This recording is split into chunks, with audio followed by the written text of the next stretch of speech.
we are we're learning about the essentials, the tattvas in our quest to know about Jainism. And so far, what we have concluded is that there are two, the whole world, the whole universe, the cosmos, it can be divided into two essentials. One is Jiva and the other is Ajiva, right? In this whole process, what we have done so far is that we tried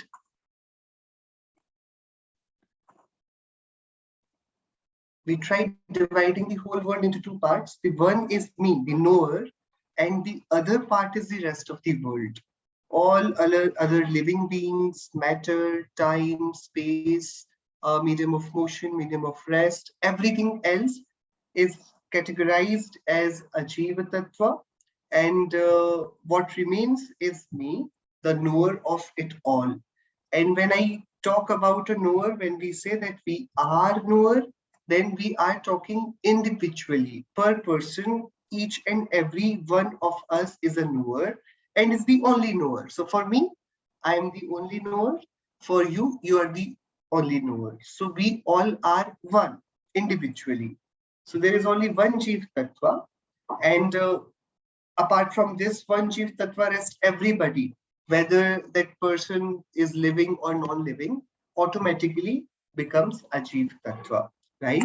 And then what we saw in the last class is when this Jiva and Ajiva, they both interact, then based on that video that we saw in the last class, the cause and effect relationship. So when we meet and when we interact, the repercussions happen and there is a definite pattern that takes place. So when Jiva goes to Ajiva and it has rag or dvesh, it takes its own passions, krodha, man, maya, and lobh, then automatically the influx of karma happens. The karma begin to enter the soul, and then the bondage happens, the karmic bondage we call it. So we call it bandha, right? And when the jiva separates itself from ajiva and it says that it's all illusion, nothing is mine, I am alone, I am one, I am soul, I am the knower, and I do not have to get affected from the external realities. So all the realities are there and they're very systematically working on their own proportions with their own capabilities, and there is nothing that I need to do or that I need to have any concern about the state of those realities. So when we have that state of mind, we automatically come to a stage where the influx of karma stops. We call it samvar, and the karma that we have accumulated over the time, all that accumulated karmic stock, it begins to shed. So the shedding happens, we call it nirjara, shedding of karmas, and then a point comes where all the karmas leave the soul and the soul becomes liberated, and that's called moksha, the liberation. So these are the 7 essentials that Jainism talks about.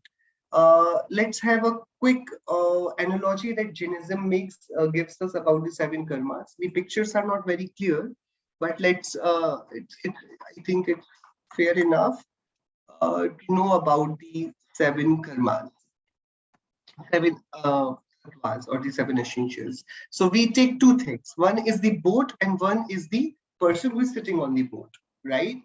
So there is this person you all can see, right? There is this person who is actually rowing the boat, right? So we call it Jiva. Because he knows that where this boat has to be taken, what is in which direction the wind is blowing, where am I headed to, which direction is it that on which the boat has to be taken to. So this person is called Jiva, and the boat becomes a Jiva. Everything that this knower knows becomes a Jiva. Correct? Now my simple question to you is, the person who's sitting on the boat, he makes the boat run or the boat makes the person move? Like, who is moving who? The boat is moving the person or the person is moving the boat? Simple question. Just imagine you're sitting on the boat and you're rowing, okay? So I'm just concerned, I'm just curious, is it you who is moving the boat or is it the boat which is moving you? It's a pretty simple question. Yes, Soham, say. They're both helping each other. They're both helping each other, right? So there is no, it's not going to happen one way. So if you row the boat is actually rowing you, correct? So if you take it with you, it takes you with. So it's two-way. So when you actually indulge in an interaction with the boat also reciprocates. That's the whole plan. That's what is happening over here. So this person, he is sitting on the boat and he is actually trying to move the boat. So what boat does is boat actually moves him. So uh, that's how the Jeev and Ajivas are synced, right? So do I move the body or the body moves me? Like both things are the same, because when I try to control the body also sends some signals, sends some instructions that okay, I need to be controlled as well. So Jeev and Ajeev, they both are in very intertwined condition. They are in such a setting that they're very closely connected, closely linked. What happens in this? So this person is sitting on the boat and he is on a huge ocean, and then suddenly the boat has hit somewhere or something. So there is a small hole in the boat, and from that hole, the water begins to come in, right? So let's say if you are in the middle of an ocean and your boat has a small hole and the water is coming inside the boat, right? What will you do? I would want to know from Adi. Adi. So water is coming inside your boat. Is there something to worry about? Do you need to worry about something? Well, you try and either stop it from going in. So are you worried because water is entering your boat, or you're chill? Like, okay, it's fine. We'll see. We are anyway in the water. Right? Worry. You're worried. Why? Because if the water comes in, it might sink the boat, right? So what will you do? The water is coming in. You have one big bucket, so empty buckets. What you will do is you will just, take that whole water and throw it out. That's what you will do, Adi. What will you do? The water is coming inside. You have a bucket with you. What will you do? Take it out. Yeah, that's what you will do. Are you sure? Think one more time. Think about it. So you are in the middle of an ocean. There's a hole in your boat. The water is coming in. You have an empty bucket, and the water is really coming fast inside. So what are you going to do now? Jia, what you will be doing? Cover the hole. Sorry, you'll not throw the water out? Wait, is the hole closed where the water's coming in? Oh, wow. That's brilliant, right? So instead of concentrating that I have to throw out the water using the bucket, the first and foremost important thing is that first I have to do something about that hole. The water that is coming in is negligible as long as that hole is live. If the hole is there, no matter how many efforts you put in emptying the boat, the water will always keep on coming inside the boat, and it will outrun you. You will not be able to empty the boat, and the boat will just sink because the water is coming in way faster than the pace with which you can empty it, right? So what Jainism says is, so Jeev and Pudgal, they both are as if the Ajiva is the boat and Jeev is the boat rider. And suddenly, because of this attachment between the Jeev and Ajiv, there is one hole that has been created in this boat. And through that hole, the karmic water is coming in. So just like in a boat, the water comes in. Similarly, because of our attachments, because of our rag and dvesh, the karmas come in. We call it inflow. And when water comes in, it just does not goes out automatically. You don't have to. We are worried because the water is coming in and not going out, right? What if it comes from one way and goes out from another way? Then we are okay. We are fine in that setting. As long as that water is safe and the water level does not increase, so that's to put a threat to this boat, I am very much fine. But no, that water is coming in and it is staying inside. Similarly, the karmas come in, that's the inflow, we call it ashrava, and then it stays. It stays means it's called bandha. The water is there inside the boat, and it's rising to the danger levels. Correct? So this is what we call bandha, right? So ashram is the inflow of water. Bandh is the water that is now stored inside the boat, which is threatening it. Might be the boat might sunk in it's a matter of some time, some minutes or hours by which your boat will be on the floor of that ocean, on the bed of that ocean, right? So what do you do? Just as the Jia suggested, instead of worrying about the water, let's do something to fix the hole. So first we are going to put something to close that hole, and that to just stop the influx, to stop the inflow of water, we call it samvar. That's stoppage. Samvar means that the water, first I have to do something to the incoming water. That first the water should be stopped from entering the boat. That is called samvar. And once, now the boat, I have now closed the hole. Now what should I do? Should I rest? Should I now be happy? No, you have already water stored inside your boat. You get to rid of that water as well. What if the this hole reopens? Then what will you do? Already you have water. Some more water will come. So it's better that you just empty the entire boat. So then what you do is, once the hole is closed, the water that you have inside the boat, you use your bucket now and empty it. Empty your boat. Correct? Get rid of that whole water which is not required and which is dangerous for the boat. Correct? So we call it shedding. So first we stop the karmas, new karmas from coming. First you stop the new karmas from coming, and then whatever karmas that we have in our soul as of now, the stored, the already accumulated bunch of karmas, what we'll do, we'll now shed it. The nirjara will happen. We call it nirjara. Nirjara means shedding. So, you know, whatever you have on stock, you just shed it. You just destroy it, get away with it. Okay. And when your whole boat is empty, you're safe again. And then it doesn't matter that you are on the boat without water, then you're safe, you're fine. It is a matter of time that you'll reach your destination and reach the shore. Right? So that's called moksha. So when you have whole entire boat very safe and without any inflow of water, that is the stage where you reach the liberation. That's the analogy which is used in Jain scriptures. So let's quickly see the common definitions that we have for these tattvas.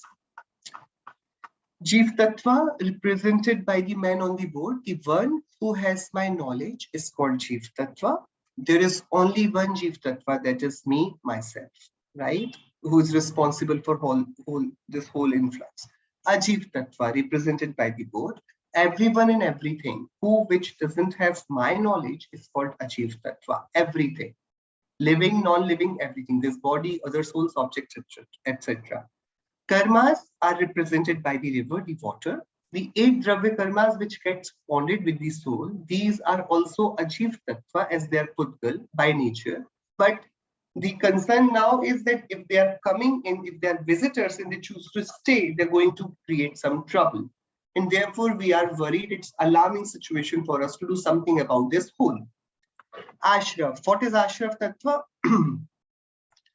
Represented by the hole in the boat, as the Jeev Tattva indulge in rag, to like, appreciate someone or something, and dvesh, to dislike someone or something. With a Jeev Tattva, the karma starts flowing inside the Jiva. Just like when there is a hole in the boat, water starts getting inside the boat. This is called ashraf or influx. It's very straightforward, right? It's understandable. Correct, Soham? You getting it? Yeah. What is bandha? Represented by water settling inside the boat. As the Jeev indulges in rag and dvesh with the Jeev Tattva, the karma that came inside as ashraf gets bonded with the Jiva. Just like the water which came inside through the hole starts settling inside the boat. It's called bandha or bondage. So the settling of karma is called bondage. What do you do? If you're wise enough, what will you do? You'll first try to close that hole. So the next level comes. Ideally, the rational mind will do what? It will not worry about the water. It will worry about the hole first. The hole is important because it is the point from where the water is coming, which might create trouble for us. So samvar, what does it do? The first stage, samvar is represented by closing the hole. As the jiva stops doing rag and dvesh, the karma stops to come. Just like as we close the hole, the water stops to enter the boat. It is called samvar or stoppage. Correct? So first what we have to do is we have to stop the influx. And once we have stopped the inward entry of the karma, now like we can be worried about the stock that we have accumulated over time. So it's called Nirjara Tattva, represented by throwing water out of the boat. As the jeev keeps indulging in itself and abstains itself from doing rag and dvesh. So continuity of samvar is called Nirjara. So what does it do? First, it helps you by creating a position where new karmas don't enter, and then it helps you in taking care of the rest of the karmas that are already there in stock.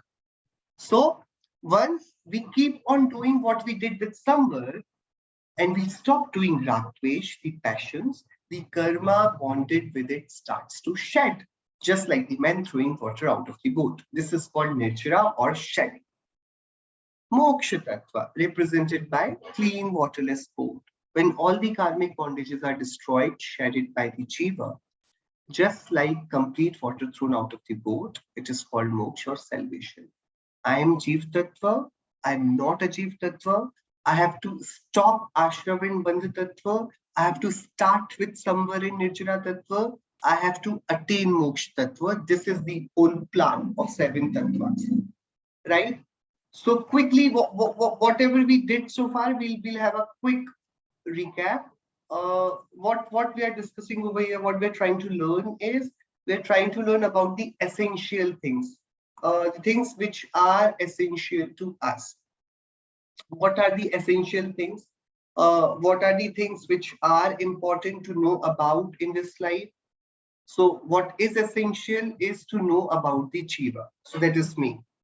To know about the surrounding, that is everything else. And then to know about the relation between the two. What is the relation? So when jiva does rag and dvesh or is emotionally attached with the ajiva, all the karmic dust begins to enter the soul. That's when the bondage happens. So Ashrav and Bandh, they both work together. Ashrav is the coming in of the karmas and Bandh is the bondage. When Jiva realizes that, oh, my whole attachment is just my foolishness. There is no point in, expecting something from anybody. Then we begin to realize that, okay, I'm self-sufficient and do not need anybody else. And so we begin to detach from others. We stop doing rag and dvesh, and then the magic happens. The new karmic entry stops, samvar happens, and the existing karmic lot that we had, it also begins to shed. It's called nirjara. And when that whole lot is gone, when all the karmas are emptied, then we are in the stage which is called, we reach the stage which is called salvation or liberation or moksha. Understood? Soham, can you explain us? Like, can you tell us what the flow is? Yeah, so wait, sorry, 1 second. Yeah, so it starts with like Jeev Tattva, which is a living being, and then you go to who is Jiva? Myself, like so you are Jiva, right? Yeah. Okay. And then it starts with the influx of water. I don't know the exact names. I forgot like all the Tattva names. Influx. Ashrav. Yeah. So it starts with Ashrav. Why did Ashrav happen? How did it, like, what was the situation that made Ashrav happen? Because of the like karma. No, the karma is the Ashrav. The karmas are coming in. Why did they come in? because of the hole, like. See, that is just the analogy, right? So we have boat, we have water, we have a man rowing the boat, but that is just an example. We're talking about the concept, right? Yeah. So, right, so the water is coming inside the boat because of the hole. Similarly, in me, the karmas are coming in. What is the hole? What do you call? What is the reason why the karmas are coming in? I'm not sure. Okay, Jia, can you help us? Why the karmas are coming? Why ashram happened? What is we're trying to find out the whole sequence, right? So let's have a small discussion over this. I think we all must have a discussion. Learning about the seven tattvas, right? So we did it this much in the last class, right? So let's begin again with this simple conversation. I'm asking that if let's say a person is there, and that person is having a fight with another person. Okay, so they both are fighting, and one of them is very weak, and the other one is very strong. So the strong man is hitting badly, cruelly, the weak person. Okay, first, Adi, if you see this fight, do you feel sorry for the strong man or the weak man? The person who is getting the beating or the person who is beating? But Sorry, both? Like if you see two people fighting and one of them is getting all the beating and the other one is basically very cruelly hitting that person, what, like, one is attracting karma, and the other is being hurt. so you feel like you want to help whom? The person who is strong and beating the other person. So the person who is getting beaten will attract your kindness and your sympathy, or the person who is strong and in a very good position, that person will get your sympathy, or you will sympathize with whom? Let's do it like this, right? People eat all sorts of things, right? So there are people who consume non-vegetarian food. So they consume flesh, they consume meat, right? Correct? So you feel sorry for whom? The meat which is being, so the animal which has been killed for the taste buds of that person, or for that person who is actually eating the meat? You're feeling sorry for whom? Like you're on whose side? You're on the side of the animals, or you're on the side of those humans who consume all these things? On which team we are? On the Sorry, I didn't hear. What? on the animals, because it's being a victim of Yeah, so we always feel for the victims, right? So anybody who is in the position of exploitation automatically gains their sympathy, right? So the exploiter never gains anybody's sympathy, right? Even if there is a very cruel person, even if that cruel person sees somebody doing bad to somebody, he always gets angry to that cruel person, not the other person, by himself being cruel. So you must have seen, even in movies or even in all sorts of stories in life, even the villains, they also want justice. The villains also try to punish. So there is Robin Hood, who is a thief, but he is also trying to serve justice to people, right? So even the villain, he does not want, he's always on the side of those who are just and right. So everybody, no matter, even a violent person would prefer that other person should not commit violence. Correct? So we are always on the side of victim. But I want to know, do you feel angry for those who hurt others? Like if you see somebody exploiting another person, would you feel angry toward the exploiter? Adi? There comes anger, right? Automatically, if you see somebody, what if there is a person who is for no reason killing the poor people, just one person, he enjoys, hurting others. So he took some amount of firecrackers and he just burnt all those firecrackers in a poor person's house. The whole house is now burnt. He's enjoying because just for fun. So those sadistic type of people. So whenever we see all this injustice, we are very quick. We are very quick to make our side. So we side with the victim, and we just despise the person who is exploited.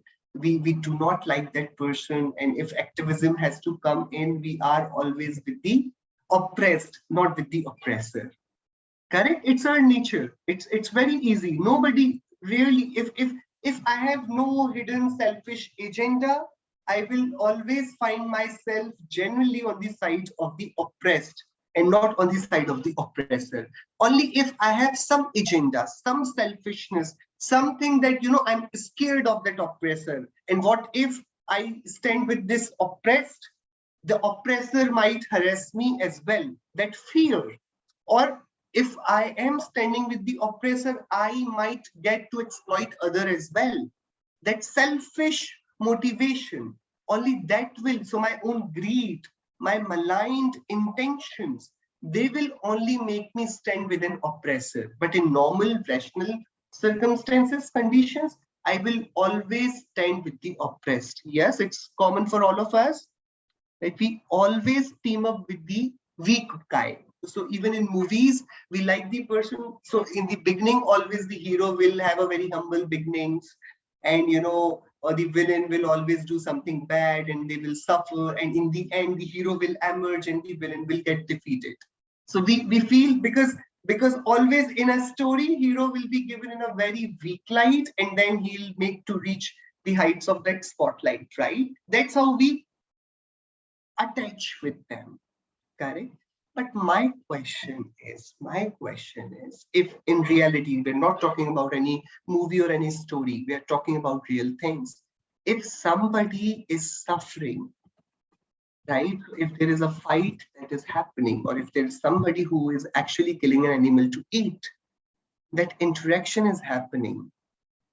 Should I really feel sorry for that animal? Should I really feel anger towards the person who is the killer? That's my question is. If yes, why? If no, why? Soham, did you understand the question? It's very, very Yeah. small, crisp discussion I'm trying that we all have over here. That Yeah, we are very quick. We are very quick to take sides, right? So I will very easily be on the side of that oppressed person. And I'll be very, in my strong opinion, I'll be against that oppressor. But my question is, does the oppressor really deserve my anger? Does the oppressed really need my sympathy? yeah, because the victim, like the animal, can't do anything about it. Like they can't. So you want to be their voice? Yeah. Yeah. Okay. Fine. Jia, what do you think?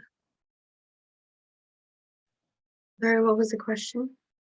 The question is, does the oppressor deserves our anger, and does the oppressed needs our sympathy or help? Let's say. I mean, I guess you could say they do, but then again, we shouldn't really have like a strong anger towards the oppressor. But you also should, because you Mild anger is okay, not strong anger. Yeah. Yeah, okay. So we should have anger, but just little bit of anger, right? And what about sympathy? Like very strong sympathy should we have towards oppressed, or mild sympathy will do? No, I think like we feel sympathy, but like in reality, we shouldn't really have like an opinion on it, maybe. Okay, I'm asking this question because it's very crucial for us to think about. Just imagine the sun rises every morning, right? And the sun, now it's very hot in India over here, right?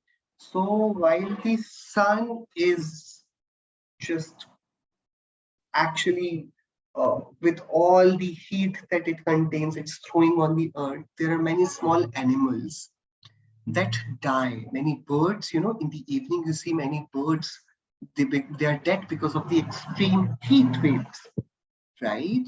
So if I say that today 5 birds fell on my garden and they died, will you feel anger towards the sun? Who killed them? No one killed them, they just died No because one killed them. How can you say that? That did not happen while it was raining. It's 44, 46 degrees of temperature. The heat waves are all around. The sun is to be blamed. How can you say there's nobody to be blamed? because it was like it's up to the birds, like their karma when they die. So Oh, wow. So if I kill an animal, I am to blame. If sun kills a bird, nobody is to be blamed. It's their karma. Isn't it very categorical?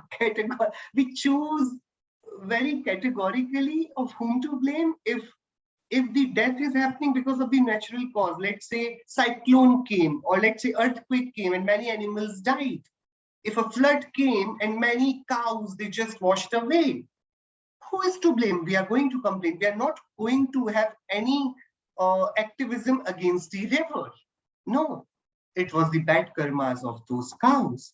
And if a person chooses to kill them, then the person is bad. Where has the karma gone of that cow, of that bird?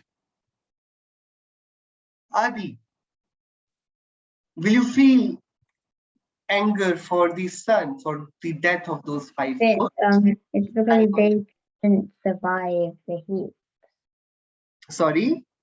They couldn't survive the heat, so you wouldn't be angry at the sun because the sun didn't do anything. No, but so you, just because you cannot complain to sun, you will say it's the karma of bird, and just because you think you can complain to that complain of that person, you will say okay, it is the mistake of that person. Are you saying? Soham, what is your opinion on this? I think if the person kills the animal, Hmm. then they'll get bad karma as well. So The sun is not going to get any karmas. no, because it's natural, like for How do we define the natural and the unnatural phenomena? because the sun doesn't have See, like the end result is same. In both the scenarios, the bird is dying, okay? One, where a shooter shoots down the bird. In next scenario, the sun heat waves kill this bird, okay? In the end, the bird dies, okay? The end process is happening the same in both the scenarios. The bird is dying, okay? Now, when I say the bird died because of the heat wave, whom to blame for this death? I thought because the sun doesn't have like its own brain kind of, so you can't blame it too. So then whom to blame? Whom to blame? No one? No one. So the bird died on its own, right? Nobody's fault, correct? But it died. The thing happened, right? Now, next thing. If a person killed a bird, now who is to be blamed? The person? Why? The bird is again dying. And just like the heat wave the bird didn't invite, it also did not invite the, just for the bird, the person came as a natural calamity. You might call it heat wave, he might call it a gunshot. Because The it's end bad result is intentions. same, right? In the end, he's losing his life. Because the person has bad intentions. Yeah, the person has bad intentions, right? So what we'll do is we'll keep that over here. So the person has bad intentions, right? The oppressor, let's say, might have bad intentions. We'll call it bad intentions. Bad intentions. Correct? Fine. So if he has bad intentions, what is the contribution of that bird in these bad intentions? It's a victim. Yeah, it's a victim, but what did bird do that this person has bad intention for that particular bird? Out of like 100 birds that this person saw, it only chose that particular bird, right? Yeah. So my question is the bad intention of this person, the bad intention of this person, oppressor, how do they lead to the death of this person? Is alone the bad intentions sufficient to cause the death? Because this person might easily die because of the natural phenomena as well. Some sun or heat wave or whatever, some natural phenomena. The natural, any natural calamity, if happens, the same result can be given by that calamity as well. The end result is same. In both these situations, this bird is dying. Death is happening. Death is happening for this bird over here. That is happening for this bird over here. So here what is happening? The oppressor is committing bad intentions and the death is happening. Here what is happening? Nature is not committing any bad intentions, but the death is happening. In both the cases, this oppressed, this person is being dead. It's being killed. The end result is same, right? Now I am the spectator in both these situations. My take is, if I see that the bird is dying from the heat wave, I say, okay, it's really very hot. It's justified that the bird died. And when I see this oppressor shooting down that bird, I'm really angry at that oppressor, that why did he kill the bird? Correct? In both of my thoughts, if I'm worried about the death of the bird and if I'm not worried about the death of the bird, what is the impact of my worries or my thoughts or my angers on the death of the bird? If I'm angry at the oppressor, will the bird come to life? How my anger, how my observation, how my analysis of this whole scenario changes this whole game. This whole game, if you are the spectator from here and you're just seeing this whole thing happening, if you are just the knower, just the observer, your thoughts, do they matter? Do they really matter? A CCTV camera, there's a closed circuit CCTV cameras all over, in all the malls we have, in all the shops we have, in schools we have these cameras, right? So if a thief enters your showroom during the night, your CCTV camera can see it. What will it do?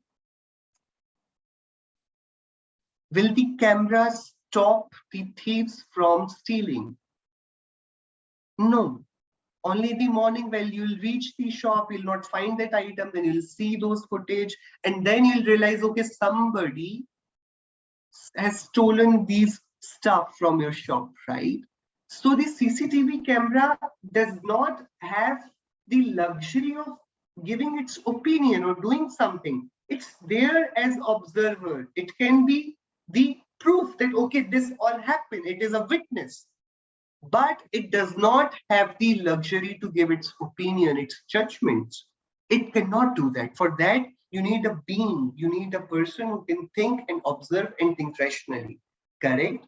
What Jainism is saying, that see, whatever is happening around you, if this bird has to die, its death has come, and if its death is going to happen through natural phenomena or through man-made disasters, whatever is happening, to you, it's just an occurrence.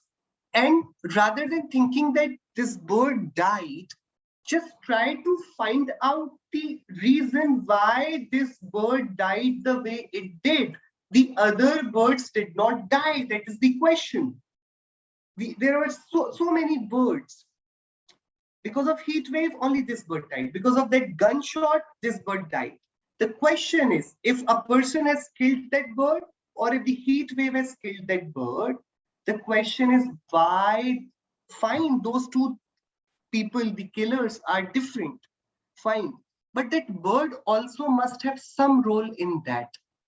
Correct? So if say, let's say what happens in our school is you attempt exam, like I give exam, I have a maths test, I give exam, and I got marks, 20 marks out of 100. I failed in that exam. Okay. So if I failed, who gave me 20 marks? So the paper went to the teacher corrected it, and she awarded me 20 marks. So for 20 marks, who should be blamed? The teacher? Who gives me 20 marks? 20 out of 100. Adi, who gave me 20 marks? You gave. No, the teacher, she corrected the paper and she said 20 out of 100. It's in her handwriting that I have seen that. Who No, gave me 20 marks? the teacher clarified, was basically said that these were correct, but you wrote down. No, my question is plain, simple. For those 20 marks, who should be blamed? Me or the teacher? Because the marks are clearly in the handwriting of the teacher. Who gave me 20 marks? You. No, it's in the handwriting of the teacher. But you still wrote down. Exactly, the same thing is happening. This oppressor, whatever he's doing to that oppressed, it's just the handwriting. Whatever is happening to this person, be it through natural phenomena, be it through man-made phenomena, whatever is there, it's his own deeds. The paper was attempted by me. Only it went to that person for correction. So the other person, whatever that other person does, should not be counted as the doing of that person. Because that person, what that person is doing, that person is doing his own bad intentions. Those bad intentions will again attract his karmas, and again he will get result of those karmas, correct? But this person, he is also getting some result of some karmas. Which karmas? Because he previously was oppressor. He must have had some bad intentions. Those karmas must have occurred, and those karmas have now resulted and fruited in this way. Correct? So the whole point of this literature is, if you'll see from the perspective of the karmas, what Jainism says is, in this world, the jiva, if it is attached to a jiva, no matter what, while you're being an activism, so you want to save others, so the equation can be of raga, means your kindness, you help, you actually donate, or what should we say, you are very altruistic. Whatever you do, that's raga, good deeds, right? Or you have dvesha, and it can be violence, it can be hatred, it can be all sorts of sins, uh, like accumulation, your greed, all sorts of things. In both the cases, what is happening is, in this world, whether I'm feeling for somebody else for the sake of the kindness, because some other person is being oppressed and I feel for those person, I want to stand for their justice, I'm doing rag. And because I'm doing rag, and that person in itself is getting the result of his own karma, so that rag is not required. That rag is not required, right? So you wake up in the morning and you go in front of that mirror that you have on your wash basin, and your face has it doesn't look good because it's a morning wake up face, right? So what does this mirror do? Does it tell you to wash your face? Does it say, oh, you do not look good, please wash your face? What does it do? It just reflects as it is, whatever is there, right? Its work is not to give any judgments. It just has to reveal things as it is. Similarly, the Gyan is the mirror. It has to work the way things are. And when it does, nothing happens. Somewhere Nijra and Moksha happens. But when this Jnana starts giving its own opinion, the Raga or Dvesh happens.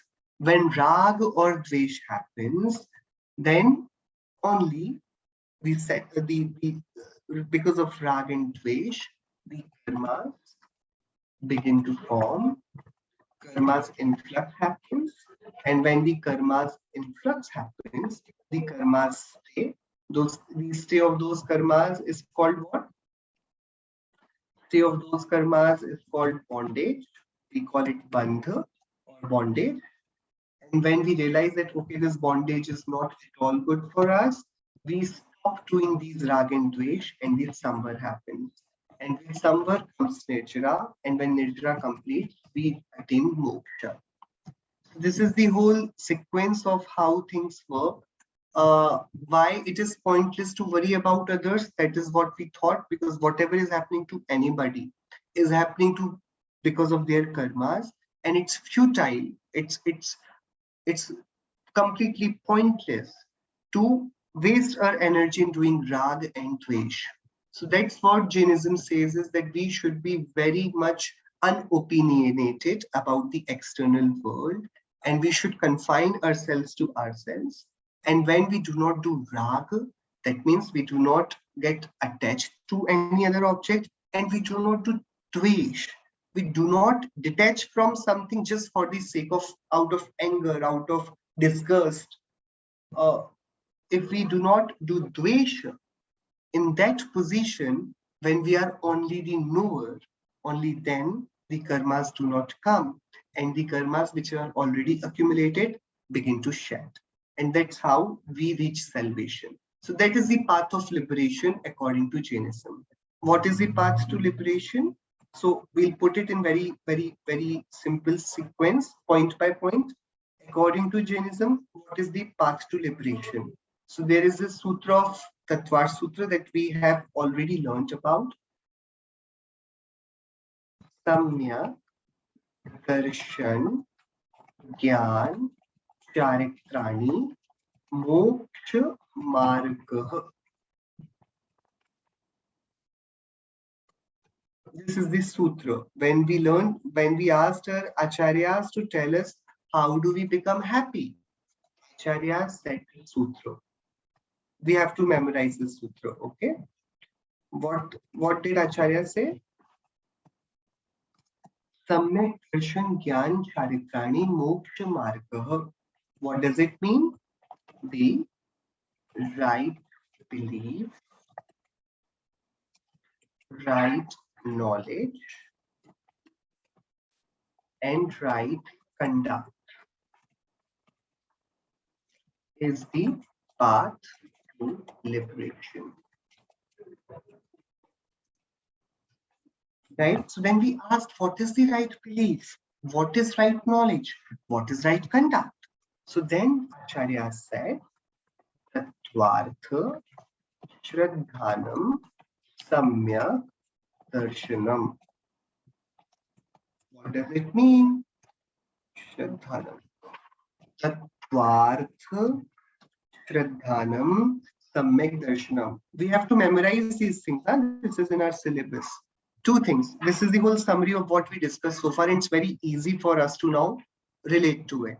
So I asked Bhagwan that how can I be happy?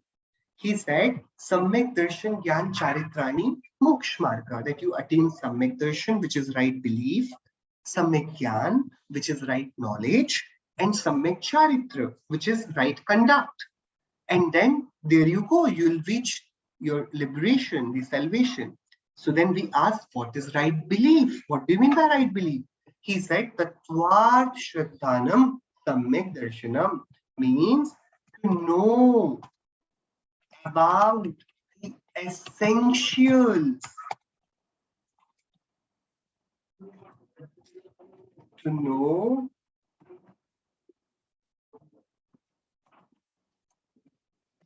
and believe, know about and believe in. The essential is called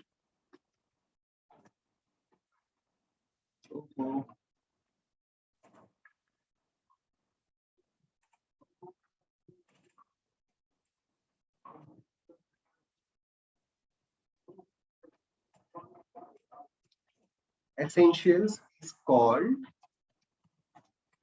Samyak Darshan, right belief, right? So then we asked, okay, what are the essentials? So then Bhagwan said, Jiva, Ajiva, Ashraf, Bandh, Sambar, Nirjara, Moksha. These are 7 tattvas. So the whole salvation according to Jainism, sorry? Sorry, I'm not sure if it's just me, but I can't see what you're typing. Yeah, I can't either. Okay. Oh, Yeah. so what you can see, you cannot see anything? We can only see the top unless I zoom out, but then it's very small. I can see what you've written, but are you able to scroll up from your? You have to scroll down yourself. Oh, It's a whiteboard. You can scroll down. Should I put it on top then? Yeah, no, you can scroll down then zoom in. oh, where do we scroll down? Can you see it now, what we're writing?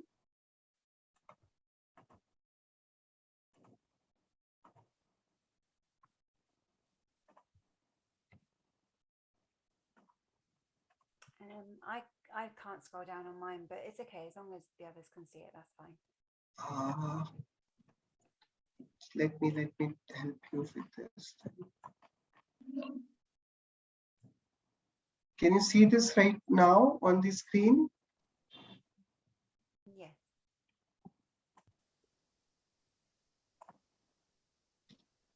Soham, can you see it? Yeah, I scrolled down, so I can see Yeah. it now. But Yeah. if you just zoom out, scroll down, and zoom back in, then you should be able to see it. What I'll do is I'll share the screen and I'll put it on the whiteboard, okay?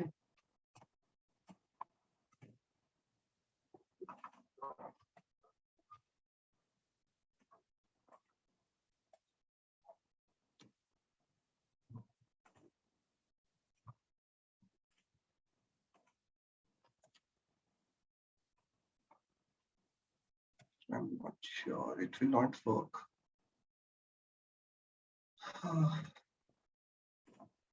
Anyway, can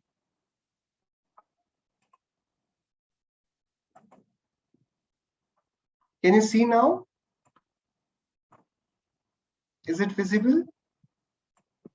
This whole thing, Samyak Darshan Gyan Charitrani Moksha Margah. Anyways, I'm going to share these slides. It's there in this slide. We're just typing so that we learn it as along, right? So 2 sutras and 7 names. That's all we have to learn. So how did it all start? So let me connect the dot. We started with talking about 5 parmeshtis. We learned about 6 dravyas. We learned about the common attributes. We learned about the special attributes. And then we thought, okay, we are not here to learn about these things. We're here to learn about how to be happy, right? That's what the intent of everybody is. So then we asked, okay, tell us what is essential for us to know. So then Acharya said that, okay, instead of knowing about all these 6 things, let's regroup all these reality. So what we did is, I am Jiva and everybody is a Jiva, correct? So that is when the tattvas came in. So then you might be wondering, why are we even learning these 7 tattvas? So I'm giving the background now through these sutras of Tattva Sutra Granth. The first sutra of Tattva Sutra is Samyak Darshan Gyan Charitrani Moksha Margah. What does it mean? The right belief, right knowledge, and right conduct is the path to liberation. So then we ask, what is right belief? If I have to attain liberation, then I have to know about the right belief, right knowledge, and right conduct. Samyak Darshan, Samyak Gyan, and Samyak Charitra. So the question arises that what is right belief? What is Samyak Darshan? Acharya says Tatvarth Shraddhanam Samyak Darshanam.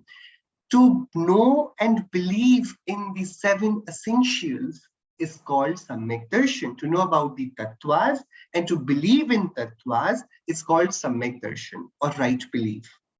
Okay, so then we ask, what is this Tattva? What are Tattvas? So then he said there are 7 Tattvas. Jiva, Ajiva, Ashraf, Bandh, Samvar, Nirjara, Mokshas, Tattvam. So Jeev, Ajiv, Ashraf, Bandh, Samvar, Nirjara and Moksha. These are the 7 Tattvas. Fine. So then I asked Acharyas, okay, so what is there to believe about these Tattvas? So he said, very simple. First, I am Jiva. Second, I am not a Jiva. These 2 things, I am Jiva and I am not a Jiva. Because I am Jiva and I am not a Jiva does not belong to me. Because Ajiv does not belong to me, I do not like or I do not dislike Ajiv. I just remain the Jeev, the reality that I am. And that's how what we do. I am Jeev, I am not a Jeev. This whole knowledge, it translates to what? It translates to the ashra. I do not do ashra. I do not accumulate bandha. I do samvar. I do nirjara.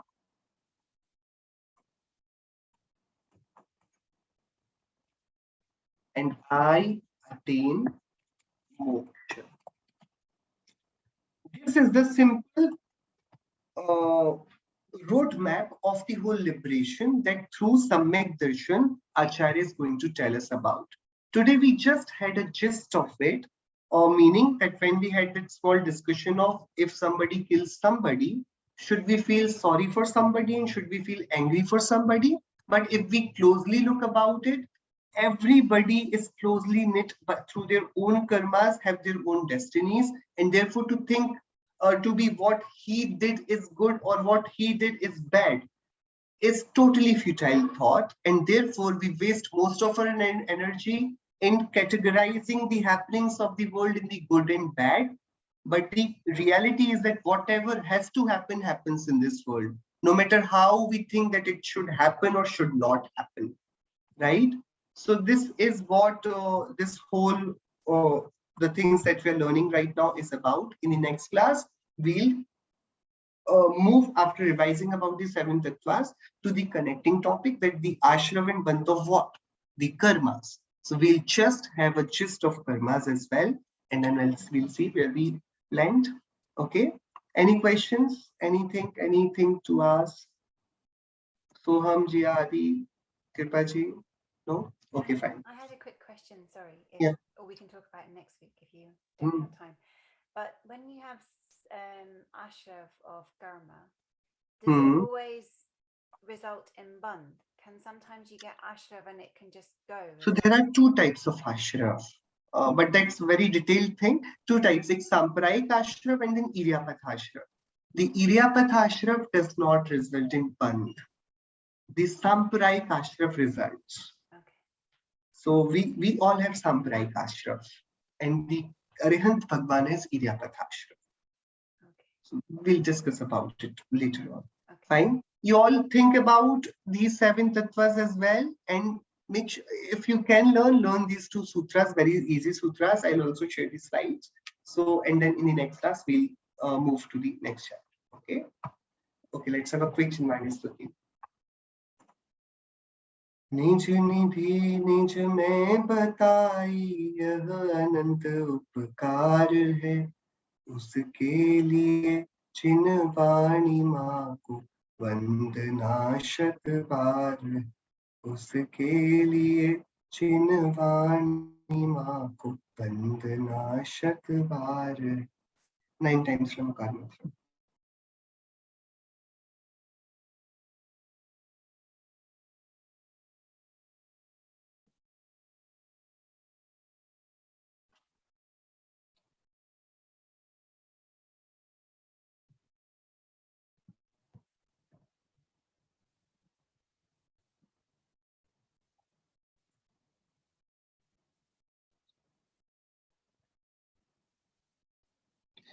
Jain ધર્મની છે. જય Jinendra. Thank you. Jai Shri. Thank you. Vision.